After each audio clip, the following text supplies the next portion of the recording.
सभी प्रभु प्रेमियों को राधे राधे। आपका स्वागत है मेरी नई वीडियो में। इसमें हम जानेंगे पूर्णमासी की कथा, उसका फल, वह विधि। श्री सत्यनारायण व्रत कथा। सत्यनारायण कथा के 5 अध्याय हैं, जिनमें भगवान विष्णु के सत्यनारायण रूप की महिमा और उनके व्रत की विधि व लाभ बताए गए हैं। मुख्य कथा सार। प्रथम अध्याय, इसमें कथा की उत्पत्ति बताई गई है, जहां नारद जी के पूछने पर भगवान विष्णु ने उन्हें बताया कि कलयुग में मनोकामनाएं पूर्ण करने और दुखों से मुक्ति पाने का सबसे सरल उपाय सत्यनारायण का व्रत है। द्वितीय अध्याय, इस अध्याय में बताया गया है कि एक गरीब ब्राह्मण ने यह व्रत करके कैसे दरिद्रता दूर की। बाद में एक लकड़हारे ने भी उसी ब्राह्मण से विधि जानकर पूजा की और धनवान बन गया। तृतीय अध्याय, इसमें उल्कामुख नामक राजा और साधु नामक व्यापारी की कहानी है। राजा ने कथा सुनी और सुखी हुआ।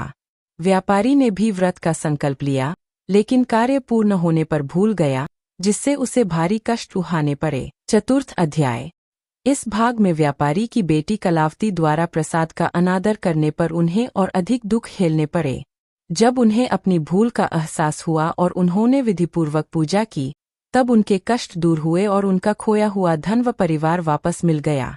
पंचम अध्याय, अंत में तुंगध्वज नामक राजा की कथा है, जिसने ग्वालों द्वारा दिए गए सत्यनारायण भगवान के प्रसाद का अनादर किया, जिससे उसका राजपाट छिन गया। पश्चाताप करने और पूजा करने पर उसे सब कुछ वापस मिल गया। पूर्णमासी का व्रत की विधि। सर्वप्रथम हम सबको नित्याकर्म करके नहा धोकर स्वच्छ वस्त्र पहने और सत्यनारायण भगवान की पूजा अर्चना करें। भगवान से संकल्प करें कि भगवान, यह व्रत हमारा अच्छे से पूर्व हो, और रात को चंद्रमा की पूजा करे। भगवान को पंचामृत से स्नान करापे, फिर गंगा जल से स्नान कराए और आटे की भुनी हुई पंजरी तैयार करके भगवान के प्रसाद में तुलसी व पंचामृत का भोग लगाए। कदली, केला व ऋतुफल का भोग विष्णु भगवान को लगाए। रात में चंद्र भगवान को देखकर अपना व्रत का पारायण करे और यह प्रसाद अपना भी खाए और सबको बांटे। श्री सत्यनारायण व्रत के फल। सुख और समृद्धि। घर में सुख, शांति और समृद्धि आती है। दरिद्रता दूर होती है, जैसा कि कथा के पहले अध्याय में गरीब ब्राह्मण की कहानी में बताया गया है। मनोकामना पूर्ति। यह व्रत सभी प्रकार की इच्छाओं को पूर्ण करने वाला माना जाता है। व्यक्ति की जो भी नेक इच्छा होती है, भगवान सत्यनारायण उसे पूरी करते हैं। कष्टों से मुक्ति। जीवन में आ रही बाधाएं, दुख और संकट दूर होते हैं। कथा में राजा उल्कामुख और व्यापारी साधु की कहानियां बताती है कि पूजा भूलने पर कष्ट आए, लेकिन पूजा करने पर सभी संकट टल गए। संतान प्राप्ति।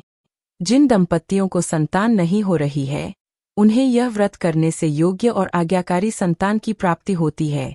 सौभाग्य में वृद्धि। यह व्रत सौभाग्य को बढ़ाता है और जीवन में सकारात्मकता लाता है। मोक्ष की प्राप्ति। अंत में इस व्रत को श्रद्धापूर्वक करने वाले भक्तों को मृत्यु के बाद मोक्ष यानी जीवन मरण के चक्र से मुक्ति मिलती है। धन्यवाद।